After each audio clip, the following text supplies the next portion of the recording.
বিয়াদিহি লাউলাম বিকুম ওয়ালা যাআ বিকাউমিন ইযনিবুনা ফায়াস্তাগফিরুনাল্লাহা ফায়াগফিরু লাহুম। ভালো করে শ্রবণ করে নেন, আমাদের দ্বারা গোনা হবেই, গোনা হয়েছে, গোনা হচ্ছে, এ কথাই ঠিক। বিশ্বনবী ওই আল্লাহর কসম, ওই আল্লাহর কসম যার হাতে আমার জান রয়েছে, আল্লাহর নবী কসম করে বলছেন লাউলাম তুজনিবুনা, বিশ্বনবী বলেন উম্মত রে, যদি তোমরা গোনা না করতে লা যাহাবাল্লাহু বিকুম, তো আল্লাহ তোমাদেরকে ধ্বংস করে দিতেন। ওয়ালা যাআ বিকাউমিন, আর তোমাদের পরিবর্তে এমন একটা কমকে তিনি আনতেন, ইজনিবুনা, যারা গোনা করত, গোনা করার পরে ইস্তাগফিরুনাল্লাহ,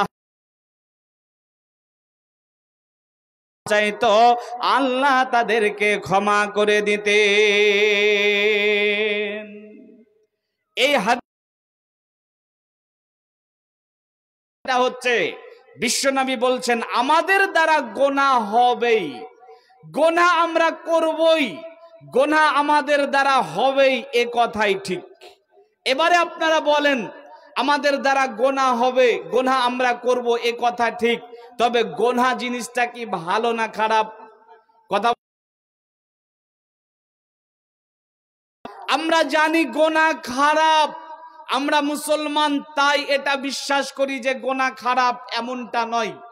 হিন্দু মানুষটা, যেই ব্যক্তি গণেশের পূজা করে, দুর্গার পূজা করে, কালীর পূজা করে, এই ব্যক্তিকেও জিজ্ঞাসা করেন, সেও বলবে গোনা জিনিসটা ভালো না খারাপ?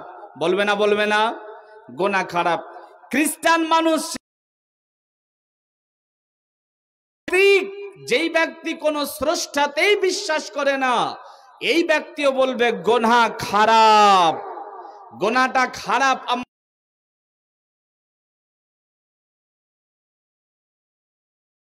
গোনা আমাদের অনেক ক্ষতি করে, গোনা আমাদের অনেক ক্ষতি করে।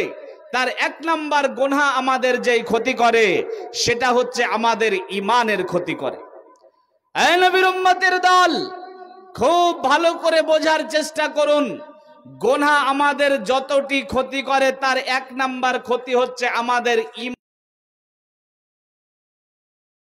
দৌলতে জান্নাতে যেতে পারবো, যেই ঈমানের বা দৌলতে ক্ষতি করে গোনাই। ভাইয়ান, পৃথিবীর মাটিতে এমন কিছু গোনা আছে যেইগুলা করলে আমাদের ঈমান হালকা হয়ে যায়, আমাদের ঈমান কমে যায়। আবার এমন কিছু গোনা আছে যেইগুলা করলে ঈমান গোনা আমাদের এক নাম্বার কি ক্ষতি করলো? ঈমানের ক্ষতি করলো। দুই নম্বরে গোনা আমাদের যে ক্ষতি করে, সেটি হচ্ছে গোনা আমাদের শরীর স্বাস্থ্যের ক্ষতি করে। গোনাগারদের চেহারার দিকে তাকালি গোনা ভেসে ওঠে, ওঠে না? ওঠে না? কথা বলেন, গোনাগারের চেহারার দিকে তাকালে গোনা ভেসে ওঠে না? একটা গোনা বিড়ি খাওয়া, বিড়ি খাওয়া গোনা না নেকি গো? নেকি না গোনা? অবশ্যই গোনা। বিড়ি যে খায়, দেখেন না বিড়িখোর, ওর গায়ে এই গোনাটা ভেসে ওঠে। গোনাকারের গায়ে গন্ধ, গোনাগারের জামায় গন্ধ, গোনাগার যেই ব্যক্তি বিড়ি খাচ্ছে ওই ব্যক্তির চুলে গন্ধ, ওই ব্যক্তির শরীরে গন্ধ, ওই ব্যক্তির পাশে যাওয়া যায় না। ঠোঁটগুলা কালো, দাঁতগুলা কালো, ওই ব্যক্তির কাছে যাওয়া যায় না। তাহলে গোনা আমাদের দ্বিতীয় যেটা ক্ষতি করে, সেটা হলো শরীর স্বাস্থ্যের ক্ষতি করে। চেহারায় গোনাটা ভেসে ওঠে, চেহারা থেকে রৌনক জ্যোতিটা দূর হয়ে যায়। কারণে এটা আস্তে আস্তে নষ্ট হয়ে যায়। ফজরের আজান হয়েছে, আসসালাতু খায়রুম মিনান নাওম, এই অবস্থায় আমাদেরকে বিছানা ছেড়ে যেতে হবে সলাতে। আমরা সলাতে গেলাম না, শয়তান আমাদের মাথার কাছে আসলো, আসার পর মাথায় হাত বোলায়, গায়ে হাত বোলায়, আমরা শয়তানের কথা মোতাবিক শুয়ে থাকলাম। এমনি করতে করতে যখন সলাতের টাইম চলে গেল, তখন শয়তান আমাদের চেহারাতে পেশাব করে দিয়ে চলে যায়।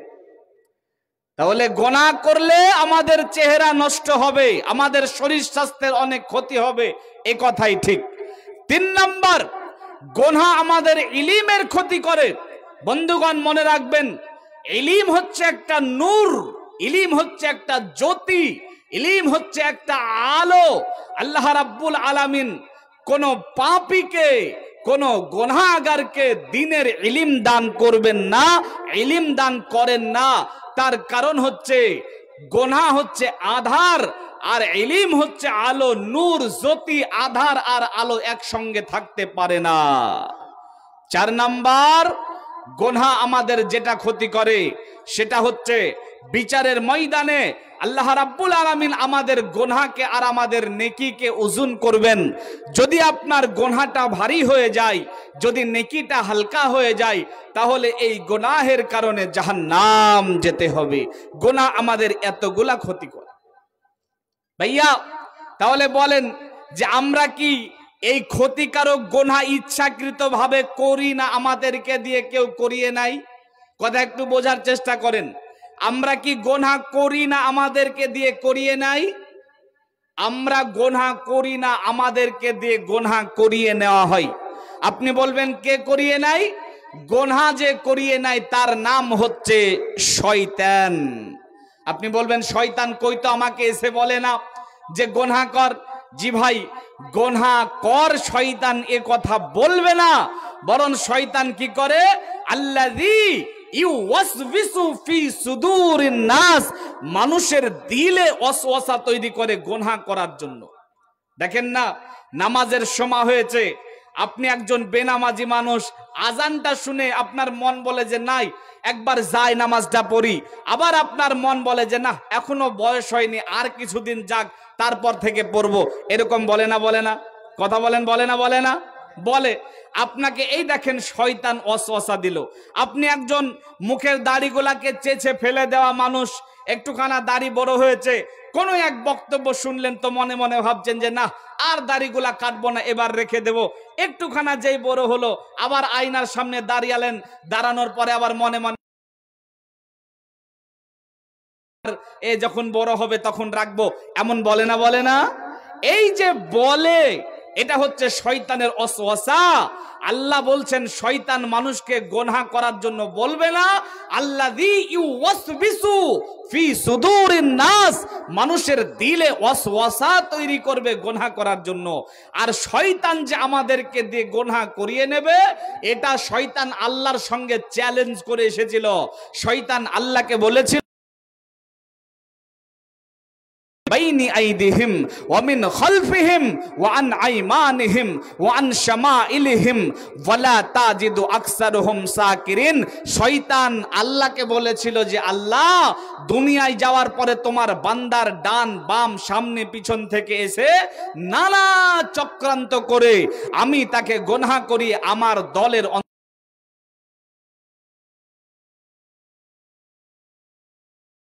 আমরা গুনাহ করলাম, গুনাহের কারণে জাহান্নাম চলে যেতে হবে। আমরা মূলত গুনাহ করিনি, শয়তান আমাদেরকে দিয়ে গুনাহ করিয়ে নিয়েছে। ভাইজান, আমরা গুনাহ করব, মরে যাব, জাহান্নাম চলে যাব। আমার আল্লাহ এটা মেনে নেন না। আমার আল্লাহ চান না যে আমরা জাহান্নামে যাই। এই কারণে আল্লাহ রাব্বুল আলামিন আমাদের গুনাহ মুক্ত করে জাহান্নাম থেকে পাওয়ারফুল ইবাদতের ব্যবস্থা করেছেন।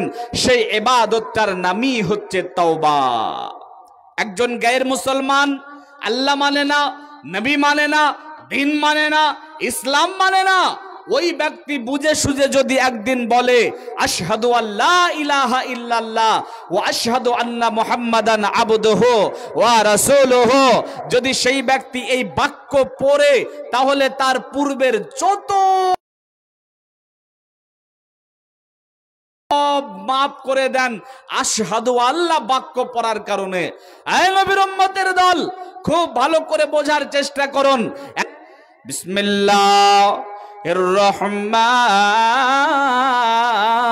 রহিম। অতুবু ইলাল্লাহি জামিআন লাআল্লাকুম তুফলিহুন। আল্লাহ বলেন, ওরে আমার ইমানদার বান্দারা, ওরে আমার ইমানদার বান্দেরা, তোমরা দলবদ্ধভাবে আমার কাছে তওবা করো, হয়তো তোমরা পরিত্রাণ পেয়ে যাবে। অন্যতরে আমার আল্লাহ বলেন, কুল ইয়া ইবাদিয়াল্লাযীনা আশরাফু আলা আনফুসিহিম লা তাকনাতু মির রাহমাতিল্লাহি ইন্নাল্লাহা ইয়াগফিরুয যুনুবা জামিআ ইন্নাহু হুয়াল গফুরুর রহিম। আল্লাহ বলেন, নবী গো আপনি বলে দিন, কুল ইয়া ইবাদিয়াল্লাযীনা আসরাফু আলা আনফুসিহিম, নবী গো আপনি বলে দিন আমার বান্দাদেরকে জুলুম করেছে, অন্যায় করেছে, গুনাহ করেছে, পাপ করেছে, আপনি তাদেরকে জানিয়ে দিন লা তাকনাতু মির রাহমাতিল্লাহ, তারা যেন গুনাহ করে আমার রহম থেকে নিরাশ মনে না করে, নিজেকে নৈরাশ মনে না করে, আপনি তাদেরকে জানিয়ে দেন ও দয়ার নবী গো আমি আল্লাহ তাদেরকে ক্ষমা করে দেব। আল্লাযী আসরাফু আলা আনফুসিহিম, আল্লাহ বলছেন আল্লাযী আসরাফু আলা আনফুসিহিম। এই আয়াতের তাফসিরে ইবনে কাসির রাহিমাহুল্লাহ তিনি লিখেছেন যাবতীয় গুনাহ, আল্লাযী আসরাফু আলা আনফুসিহিম, যাবতীয় পাপ, যাবতীয় অন্যায়, এইগুলা করে যেন আমার বান্দা নিরাশ না হয়ে যায়, নবী আপনি জানিয়ে দিন আমি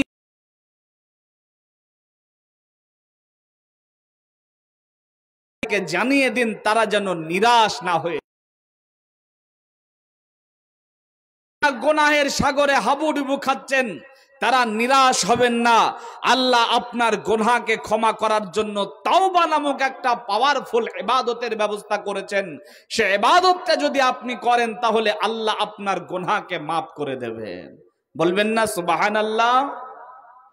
এবারে আসুন তাওবা সম্বন্ধে নবীজি কি বলছেন। আন আবু যার গিফারি রাদিয়াল্লাহু তাআলা আনহু قال قال رسول الله صلى الله عليه وسلم فيما رأى عن الله تبارك وتعالى أنه قال يا عبادي إني حرمت الظلم على نفسه ফালা তাযালামু। আবু দার গিফারি রাদিয়াল্লাহু তাআলা আনহু বলেন আমার আল্লাহ বলেছেন ইয়া ইবাদি, রে আমার বান্দারা, ইন্নী হাররামতু যুলুমা আলা নাফসিহি, আমি আল্লাহ জুলুম করাটাকে আমার জন্য হারাম করে নিয়েছি।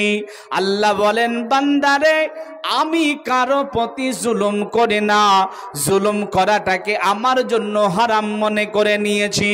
ওয়াজআলতু বাইনাকুম মুহাররামান, আর জুলুম করাটাকে যেমনি করে আমার জন্য হারাম মনে করে নিয়েছি অমনি করে তোমাদের জন্য হারাম করে দিয়েছি। অতএব ওরে আমার বান্দারা ফালা তাযালামু, খবরদার খবরদার খবরদার তোমরা কারো প্রতি জুলুম করবে না। আদি কুল্লুকুম যাল্লুন ইল্লা মান হাদাইতুহু ফাস্তাহাদুনি আহাদুকুম। আল্লাহ বলেন, ওরে আমার বান্দারা, তোমরা সকলেই গোমরাহ ছিলে, সকলেই পথভ্রষ্ট ছিলে, আমি আল্লাহ যাকে হিদায়াত দান করেছি সে ছাড়া। অতএব ওরে আমার বান্দারা, ফাস্তাহাদুনি, আমার কাছে হিদায়াত চাবে, আহাদুকুম, দান করব। আমার আল্লাহ বলেন, ইয়া ইবাদি, ওরে আমার বান্দারা, কুল্লুকুম যাইউন ইল্লা মান আতা'আমকুম। আল্লাহ বলেন, বান্দারা তোমরা সকলেই ক্ষুধার্ত ছিলে, আমি আল্লাহ যাকে খাদ্য দান করেছি সে ছাড়া। অতএব ওরে আমার বান্দারা, ফাস্তাহাদুনি, আমার কাছে খাদ্য চাবি। এরপরে আমার আল্লাহ বলেন, ইয়া ইবাদি কুল্লুকুম আরিন ইল্লা মান কাসাইতুহু।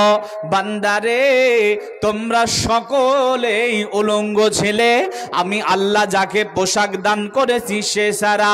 অতএব ওরে আমার বান্দারা, ফাস্তাহাদুনি, আমার কাছে তোমরা পোশাক চাবে, আমি আল্লাহ তোমাদেরকে পোশাক দান করব।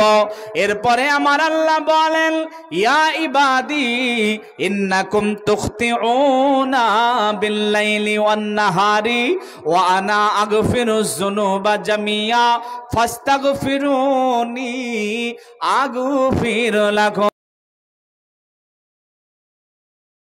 তোমরা দিন রাত গুনাহ করো, দিন রাত পাপ করো, দিন রাত অন্যায় করো, আনা আস্তাগফিরুজ যুনুবা জামিয়া, আর আমি আল্লাহ তোমাদের পাপগুলোকে ক্ষমা করি।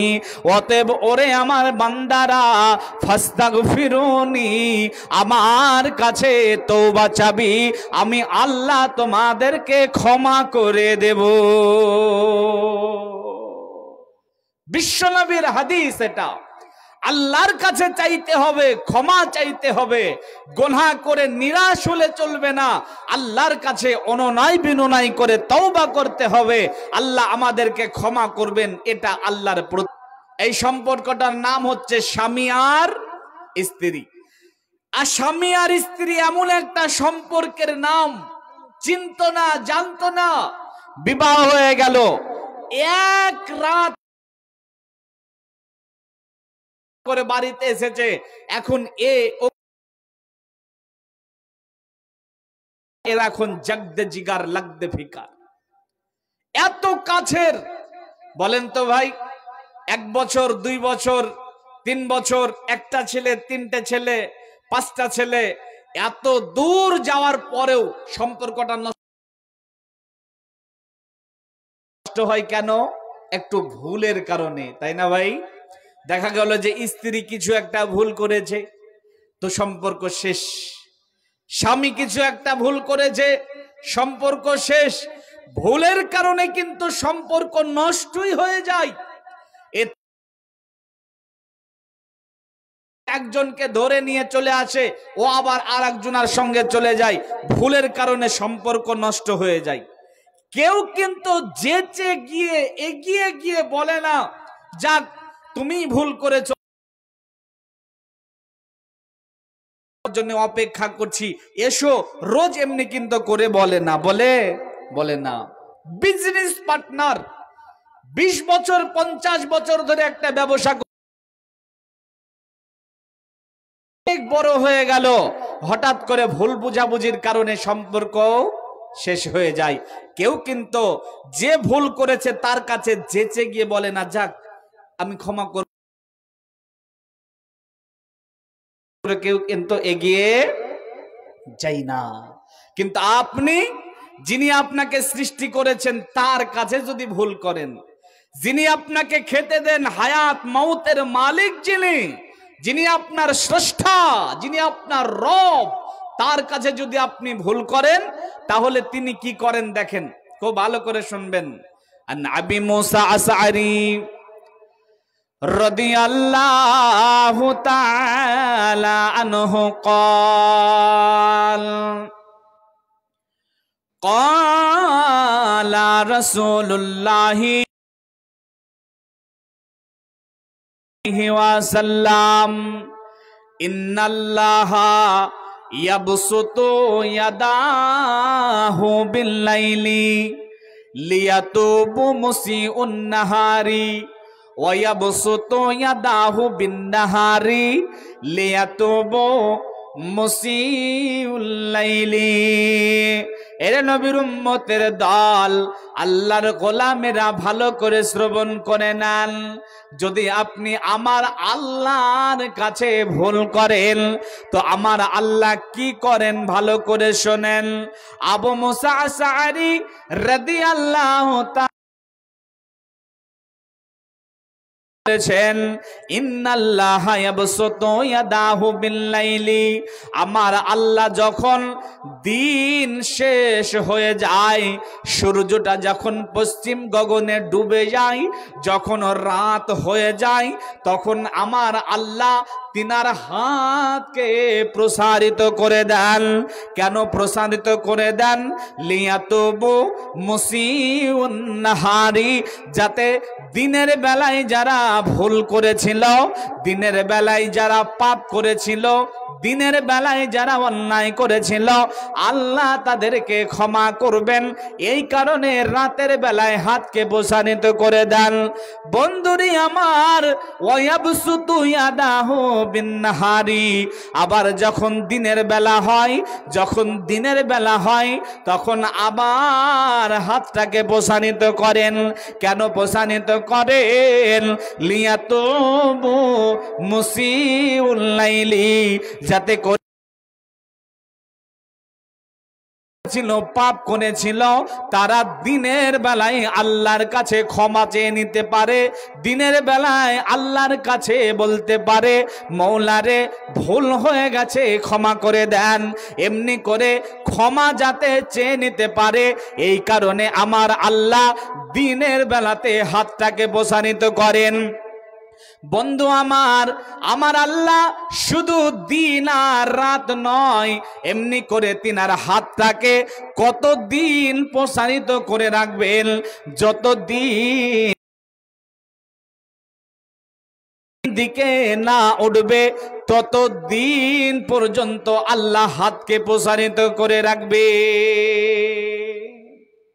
আল্লাহ ক্ষমা করার জন্য প্রস্তুত থাকেন, আল্লাহ ক্ষমা করার জন্য অপেক্ষায় থাকেন, আল্লাহ ক্ষমা করার জন্য ব্যস্ত থাকেন। কিন্তু হাইরে দুর্ভাগ্য আমাদের, কপাল পোড়া আমাদের, আমরা আল্লাহর কাছে ক্ষমা চাইতে পারি না। আজ আমাদের জীবনে এমন কিছু গুনাহ আছে যেই গুনাহের যদি তাহলে আমাদের পিতামাতা আমাদেরকে সন্তান বলে পরিচয় দিত না। আমাদের গুনাহের খবর যদি আমাদের ছেলে মেয়েদের কাছে থাকতো তাহলে বাপ বলে পরিচয় দিতে লজ্জাবোধ। স্ত্রীদের কাছে থাকতো তাহলে স্ত্রী আমাদের সঙ্গে সংসার করতো না। গুনাহের যদি কোনো যদি কোনো নোটিফিকেশন আসতো, সব সময় টিং টিং করে আওয়াজ বাজতেই থাকতো। এত গুনাহ করি আমরা, গুনাহ করার পরে আমরা আল্লাহর কাছে ক্ষমা চাই না, ক্ষমা চাওয়ার প্রয়োজনটাও মনে করি না। গুনাহ করেছি, আরামে জিন্দেগি যা, দিনের বেলায় আড্ডা ঠুকছি, কাজকর্ম করছি, খাচ্ছি দাচ্ছি, ঘুমিয়ে করবেন। আমার আল্লাহ ব্যবস্থা করে রেখেছেন, সেই ব্যবস্থার কাছাকাছি আমরা যাই না। বন্ধু আমার, আল্লাহ কি করেন জানেন? আপনি তো গুনাহ করেছেন, গুনাহ করার পর বিছানায়, আরামের বিছানায় সুন্দরভাবে শুইয়ে একেবারে নাক ডেকে ডেকে একটা ঘুম মারছেন। বন্ধু আমার, আল্লাহ কি করেন জানেন? আল্লাহ ব্যতিব্যস্ত হয়ে যান। আপনি তো এই গুনাহ করে কি করে আপনি গুনাহ ক্ষমা করবেন, মুক্ত হবেন, গুনাহ মুক্ত হবেন কি করে? দুনিয়া হিনা ইয়াবকা সুলুসু লাইলি আঘার বন্ধু কুল্লু লাইলাতিন ইলা সামাঈদ দুনিয়া। নেমে চলে আসেন দুনিয়াবি আসমানে, নেমে চলে আসার পরে আমার কাছে ক্ষমা চাবে। আমি কিন্তু বড় দুর্ভাগ্য আমাদের, আমি তোকে ক্ষমা করার জন্য দুনিয়াবি আসমানে এলাম, গুলোকে আল্লাহ নেকিতে পরিবর্তন করে দেবেন। বলেন সুবহানাল্লাহ।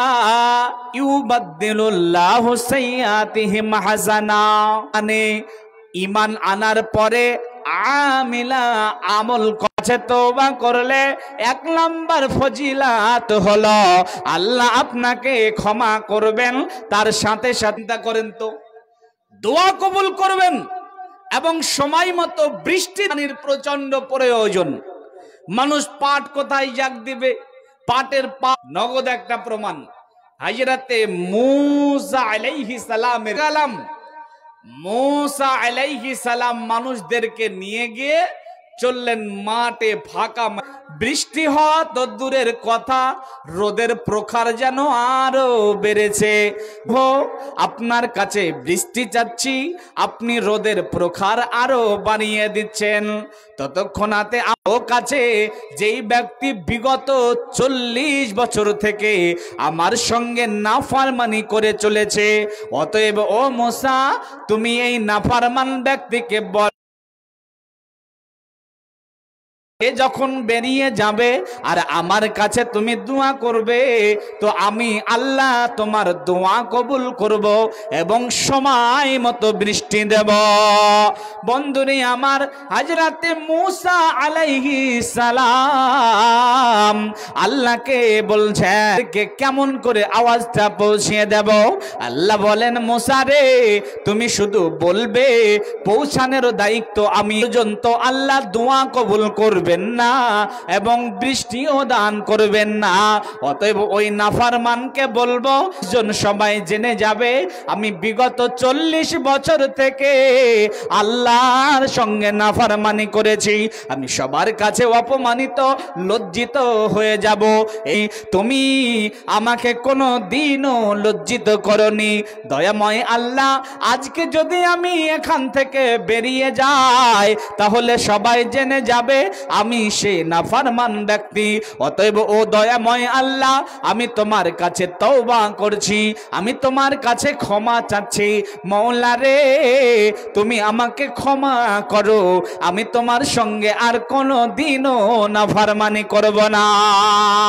নবীর উম্মতের দল এখনো পর্যন্ত চাদরের মধ্যে আছে, বৃষ্টি হতে শুরু হয়ে গেছে, বৃষ্টি আরম্ভ হয়ে গেছে।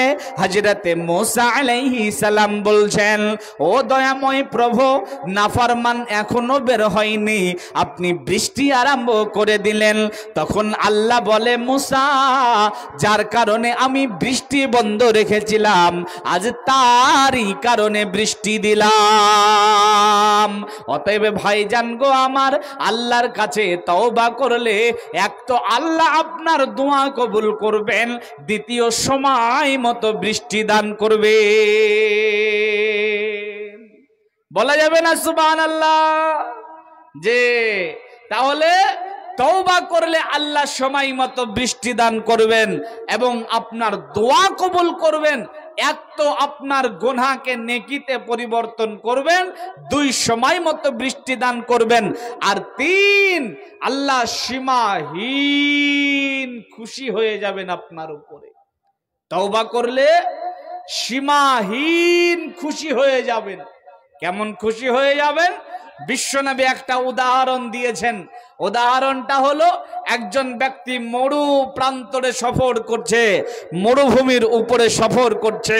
এবারে ওই ব্যক্তিটা একটা সাওয়ারি ছিল, সাওয়ারির উপরে খাদ্য ছিল, পানি ছিল। হঠাৎ করে তার হাত থেকে লাগামটা ছুটে গিয়ে সাওয়ারিটা ভেঙে গেল, পালিয়ে গেল। ওই ব্যক্তিটা নিরাশ হয়ে গেল যে আমি এখন কি করব, ডান বাম সামনে পিছন কোথাও বাঁচতে পারবো না। এখন সেই বেচারা নিরাশ হয়ে একটা গাছের ছায়াতে গিয়ে শুয়ে পড়লো। চোখটা একটু এঁটে গেল, চোখটা খুলেই দেখে যে সাওয়ারি তার সামনে দাঁড়িয়ে আছে। এখন সেই ব্যক্তি নিরাশ, বাঁচার কোনো হাত নেই। এরপরে যখন আবার তার সাওয়ারিটাকে ঘুরে ফিরেছে, তখন সাওয়ারির লাগামটাকে ধরে খুশির চোটে, আনন্দের চোটে আল্লাহকে বলছে, আল্লাহ তুমি আমার বান্দা, আমি তোমার রব। উল্টা কথা বলে দিয়েছে খুশির চোটে। কত খুশি, কত আনন্দ, কত তার মনের ভিতরে একটা আনন্দ পেয়েছে বলে এই উল্টা কথাটা বলেছে। তো এই ব্যক্তি তার হারানো সম্পদ পাওয়ার পরে যতটুকু খুশি হয়, একজন গুনাহগার আপনার মতো আমার মতো কোনো পাপী যখন আল্লাহকে বলি আল্লাহ ক্ষমা করে দাও, আল্লাহ মাফ করে দাও, আল্লাহ অন্যায় করেছি মাফ করে দাও, এমনি করে যখন আমরা বলি, তখন এই হারানো সাওয়ারিটাকে ঘুরে পাওয়ার পরে উল্টা কথা বললে ব্যক্তি, এই ব্যক্তি যত খুশি হয়, আমার আল্লাহ আপনার তওবাতে তার চাইতে বেশি খুশি হয়ে যান। বলেন সুবহানাল্লাহ। এখন প্রশ্ন হবে যে আল্লাহ খুশি হন কেন? আল্লাহ খুশি হন কেন? আমরা গুনাহ করলাম, আল্লাহ ক্ষমা করলেন, আল্লাহ মাফ করে দিলেন, ব্যাস বিষয় এই পর্যন্ত শেষ। কিন্তু আল্লাহ খুশি হন কেন? খুব ভালো করে শোনেন। এই ধলিয়ান এলাকার ভাইরা মায়েরা ভালো করে শোনেন। আপনার তওবা আল্লাহর ক্ষমা, আপনার তওবা আল্লাহর ক্ষমা। গুনাহ করেছেন আপনি, ক্ষমা চাইলেন আপনি, মাফ করলেন রব, ব্যাস বিষয় এই পর্যন্ত ক্লিয়ার থাকতো। কিন্তু মধ্যখানে আল্লাহ খুশি হন কেন? তার কারণটা হচ্ছে, এ দেখেন, এদিকে লক্ষ্য করেন, এই হচ্ছে শয়তান, এই হচ্ছে শয়তান আর আমার আল্লাহ। এক সাইডে শয়তান, এক সাইডে আমার আল্লাহ।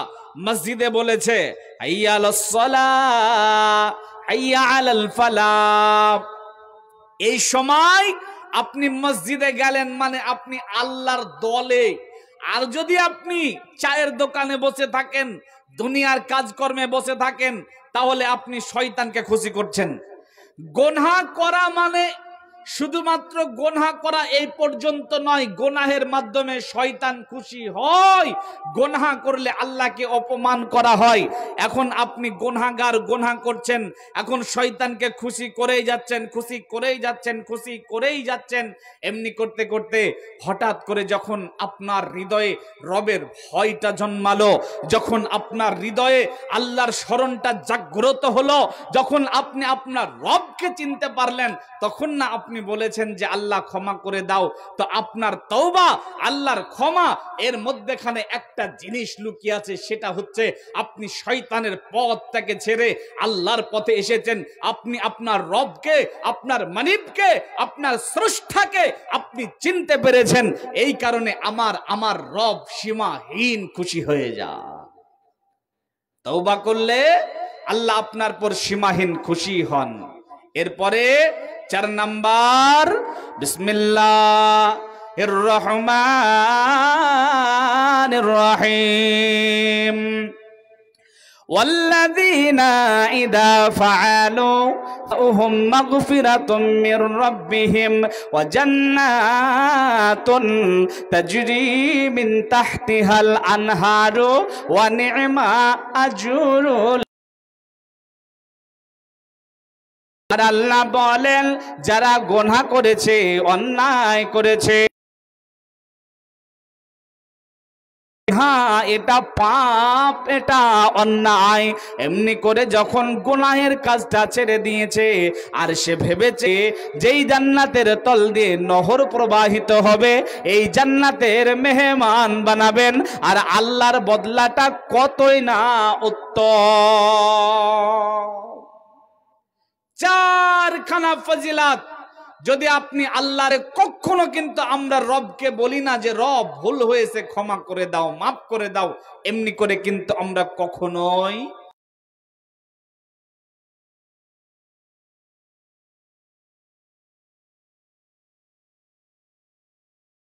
পৃথিবীর মাটিতে সর্বশ্রেষ্ঠ মহামানব যিনি, তিনি আর জীবনে কোনোদিন ধমক দেননি। এত মহামানব, এত মহামানব তিনি হলেন আমার নবী। আল্লাহি, আল্লাহর কসম করে বলছি, ইন্নী আস্তাগফিরুল্লাহি ওয়া আতুবু ইলাইহি ফিল ইয়াউমি আকসারু মিন ৭০ মাররা। দয়ার নবী বলেন, আল্লাহর কসম করে বলছি, আল্লাহি, আল্লাহর কসম করে বলছি, আমি প্রত্যেক দিন আল্লাহর কাছে ৭০ বারের বেশি তওবা করি। ওরে নবীর উম্মতের দল, मासूम जिंदगी যাপন करने वाला, गुनाह ना থাকনে वाला, কোন মানুষের সঙ্গে খারাপ ব্যবহার করেননি যিনি, তিনি চিন্তা করেন আপনাকে আমাকে কত তওবা করতে হবে, কতটা তওবা করতে হবে। জাবের রাদিয়াল্লাহু তাআলা আনহু বলেন, রাসূলুল্লাহ মজলিসে কোন একটা জায়গাতে আল্লাহকে বলতে লাগলেন, আল্লাহ আমাকে ক্ষমা করো, আমাকে মাফ করো। এই আল্লাহর গোলামেরা ভালো করে শোনেন, জাবের রাদিয়াল্লাহু তাআলা আনহু বলছেন, বিশ্বনবী যখন এমনি করে বলতে লাগলেন তখন আমি গণনা করতে লাগলাম। বিশ্বনবী যখন এমনি করে বলতে লাগলেন তখন আমি গণনা করতে লাগলাম। তো আমি দেখছি বিশ্বনবী এই কথাটা একবার নয়, দুইবার নয়, ১০০ বারের বেশি বললেন একই জায়গাতে বসে। আজকে আমরা চায়ের দোকানে বসে আড্ডা ঠুকি, মাঠে কাজ করতে গিয়ে অপরের গিবাদ করি, রাস্তাঘাটে চলতে গিয়ে হাসি তামাশা রং তামাশা করি, কানে ইয়ারফোন লাগিয়ে দিয়ে গান শুনি, ক্রিকেটার গায়ক নায়ক এদের গল্প করি, নেতা মন্ত্রীদের গল্প করি, আমাদের সব সময়কার কাজই এইগুলো, কিন্তু কখনো আমরা আস্তাগফিরুল্লাহ বাক্য মুখ দিয়ে বলি না। আজকে আপনাদেরকে আমি এই দাওয়া দিয়ে যাচ্ছি, যেইখানেই থাকবেন, পৃথিবীর যেইখানেই থাকবেন, যেই কাজ করবেন, আস্তাগফিরুল্লাহ বাক্যকে আপনার জীবনের সঙ্গী বানিয়ে নেন। মাঠে গেছেন, কাজ করছেন, আপনার হাতে একটা ওই যে আপনার নিড়ানিটা রয়েছে, যতবার ঠোকা মারবেন আপনার মুখ দিয়ে আস্তাগফিরুল্লাহ বাক্য বের করবেন। চার দোকানে বসে অপরের গিবাদ করবেন না, চায়ের দোকানে বসে আপনি আস্তাগফিরুল্লাহ বাক্য বলবেন।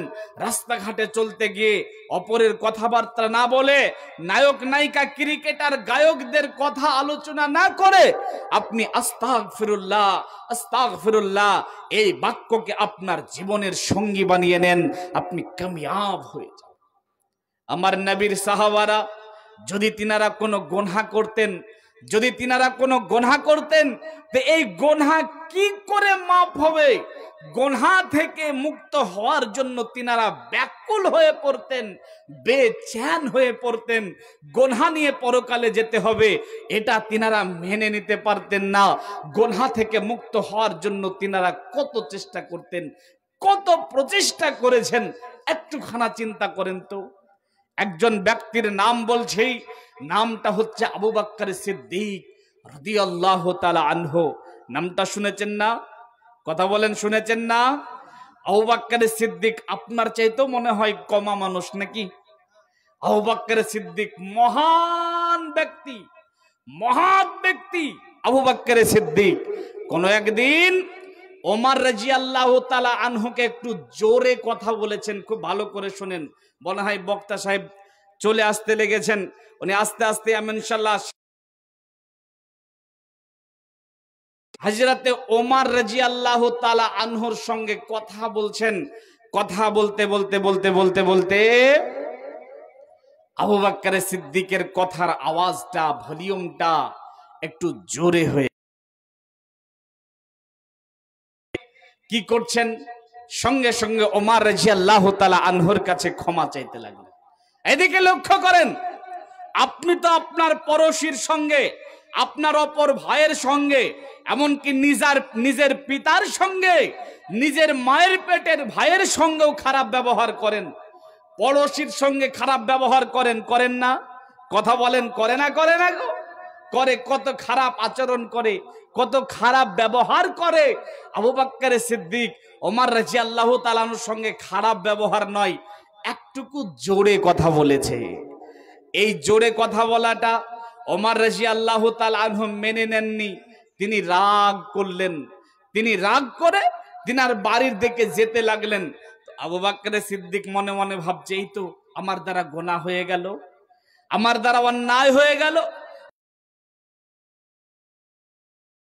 তাআলা আনহুর কাছে বাচ্চা ছেলের মতো আবু বকর সিদ্দিক গিয়ে বলছে, ওমর, আমার ভুল হয়ে গেছে, আমাকে মাফ করে দাও, আমাকে ক্ষমা করে দাও, আমার অন্যায় হয়ে গেছে, আমার দ্বারা। ওমর রাদিয়াল্লাহু তাআলা আনহু ক্ষমা করছেন না। তিনি রাগ করে তিনার বাড়ির দিকে যেতে লাগলেন। ওমর রাদিয়াল্লাহু তাআলা আনহু যখন যাচ্ছেন, আবু বকর সিদ্দিক, ওমর ক্ষমা করো। বাড়ি পর্যন্ত পৌঁছে গেল, ওমর রাদিয়াল্লাহু তাআলা আনহু ক্ষমা করলেন না। তো আবু বকর সিদ্দিক এবার কি করছে দেখেন। এই নবীর উম্মত, এদিকে লক্ষ্য। ঘুমাই, কিন্তু আবু বকর সিদ্দিক কি করছেন? আবু বকর সিদ্দিক সঙ্গে সঙ্গে তিনি ঘুরে সোজা আমার পাগলের মতো হয়ে গেছেন। এই ছোট্ট একটুকু অন্যায় পাপ করার কারণে, গুনাহ করার কারণে নিরাশ হয়ে গেছেন আবু বকর। বিশ্বনবীর কাছে, বিশ্বনবী দাঁড়িয়ে আছেন, সাহাবারা বিশ্বনবীর কাছে দাঁড়িয়ে আছে।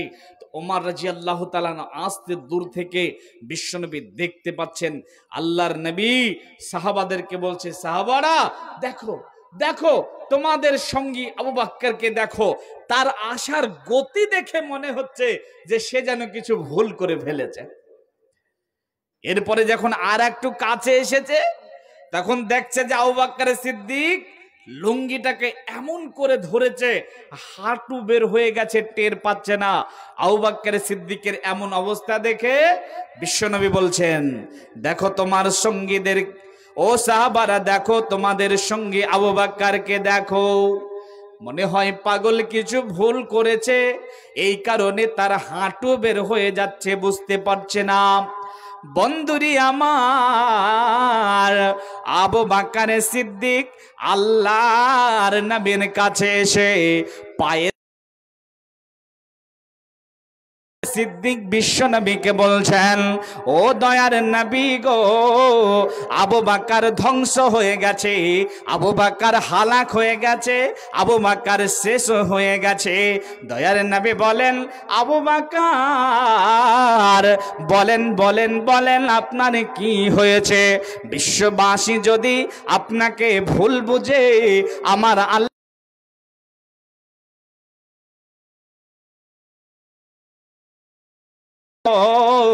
আজকে আমি ওমরকে জোরে কথা বলেছে, ওমরকে ধমক দিয়ে কথা বলেছে, ওমরের সঙ্গে জোরে কথা বলেছি।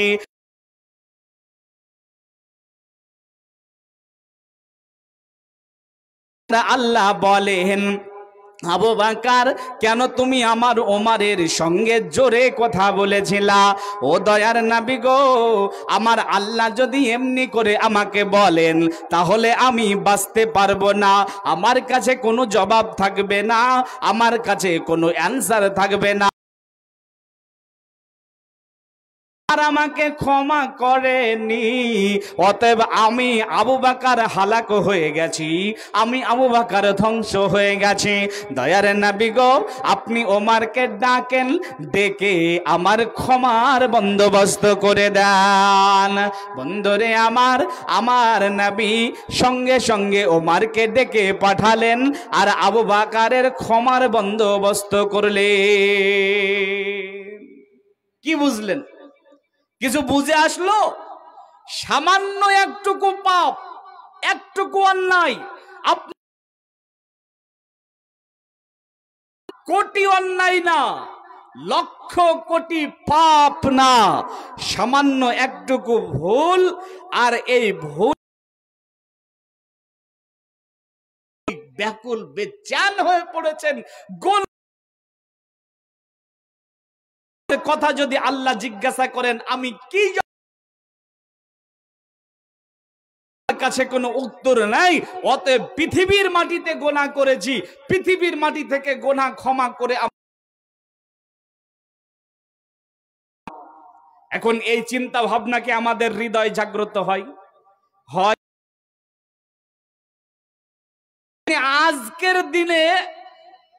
আজকের দিনে যেই গুনাহ করেছেন, এই গুনাহের খবরটুকু যদি আল্লাহ শুধু চান যে এইটুকুর খবর দিয়ে চলে যা জান্নাতে, বলেন পারবেন?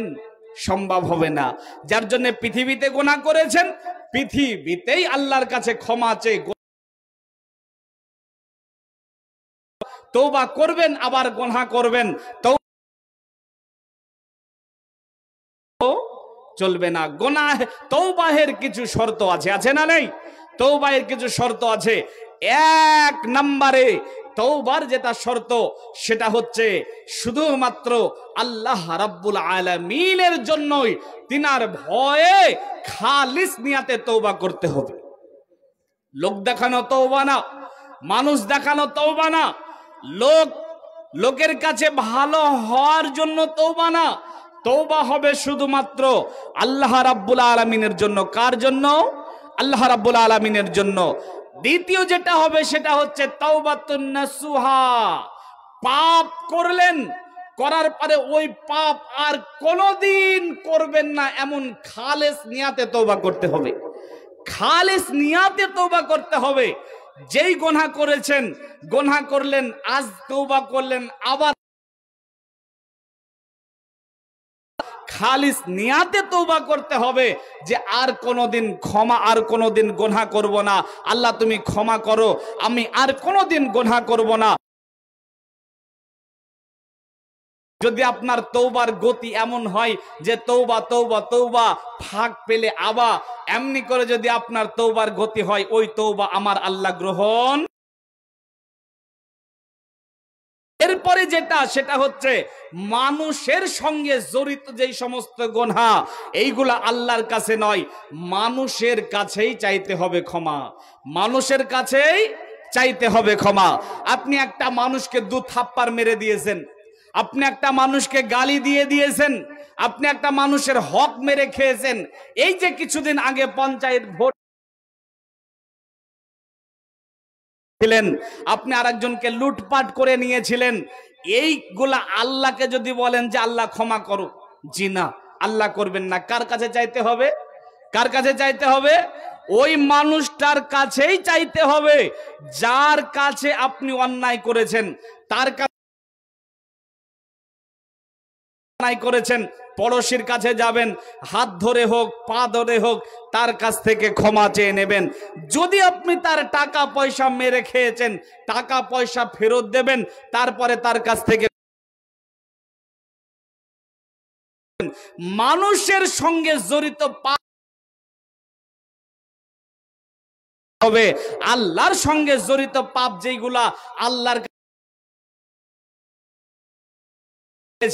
হয়তো আপনি যাকাত দেন নাই, অথবা হয়তো দেখা গেল যে আপনার সামর্থ্য আছে, তারপরেও আপনি হজ করেন নাই, ইত্যাদি ইত্যাদি, যেইগুলো আল্লাহর সঙ্গে জড়িত পাপ, এইগুলো আপনি আল্লাহর কাছে ক্ষমা চাইবেন।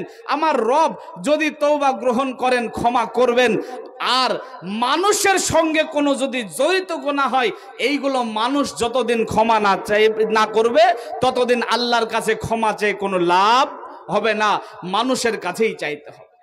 বেরাদারানে মিল্লাত, এবারে আসেন যে আমরা ক্ষমা চাবো কি করি, কোন বাক্য বলে আল্লাহর কাছে ক্ষমা চাবো, কি কথা বলবো। আমার আল্লাহ পৃথিবীর সর্বপ্রথম মানুষ, পৃথিবীর সর্বপ্রথম নবী হযরতে আদম আলাইহিস সালাম, ইনি একটা ভুল করেছিলেন না? কথা বলেন না গো, করেছিলেন না? তিনি ভুল করার পরে পৃথিবীতে এসেছিলেন, তো তিনি একটা বাক্য বলেছিলেন। যেই বাক্য বলেছিলেন সেই ভুল করেছেন, পৃথিবীতে পাঠিয়ে দিয়েছেন আল্লাহ। পৃথিবীতে আসার পরে আদম আলাইহিস সালাম এবারে আল্লাহর কাছে তওবা করেছিলেন, রব্বানা যালামনা আনফুসানা ওয়া ইল্লাম তাগফির লানা ওয়া তারহামনা লানাকুনান্না মিনাল খাসিরিন। বন্ধুরে আমার আল্লাহ আদম আলাইহিস সালামকে ক্ষমা করেছিলেন। যদি আপনি কোনো ভুল করেন, যদি আপনি কোনো অন্যায় করেন, যদি কোনো পাপ করেন, যালামনা আনফুসানা ওয়া ইল্লাম তাগফির লানা ওয়া তারহামনা লানাকুনান্না মিনাল খাসিরিন। তো আমার আল্লাহ আপনাকেও ক্ষমা করবেন। জি ভাইয়ান, আপনাদের আকাঙ্ক্ষিত বক্তা, আমাদের সকলের প্রিয় বক্তা, দেখেন না বক্তা এসে শ্রোতার হাত ধরে বসাচ্ছে, কি আজব লাগছে না? আপনাদের একটু হায়া লজ্জা হওয়া উচিত যে এত বড় একজন মানুষ, তিনি মানুষের গায়ে হাত দিয়ে বসতে লাগান। আপনাকে যে আল্লাহ হিতাহিত জ্ঞান দিয়েছেন, আল্লাহ যে আপনাকে বুদ্ধি দিয়েছেন, সেই বুদ্ধিটি আছেন। সবাই বসেন।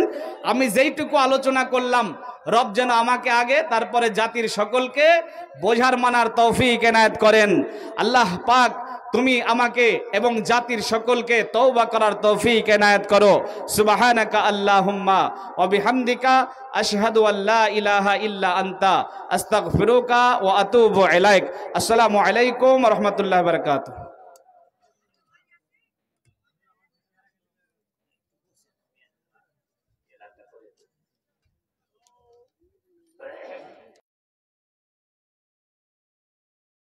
আমাদের ইশতেহারে দেখেছেন যিনি প্রধান বক্তা হিসেবে এসেছেন, তাকে আপনাদের সামনে এবার এনে দিচ্ছি।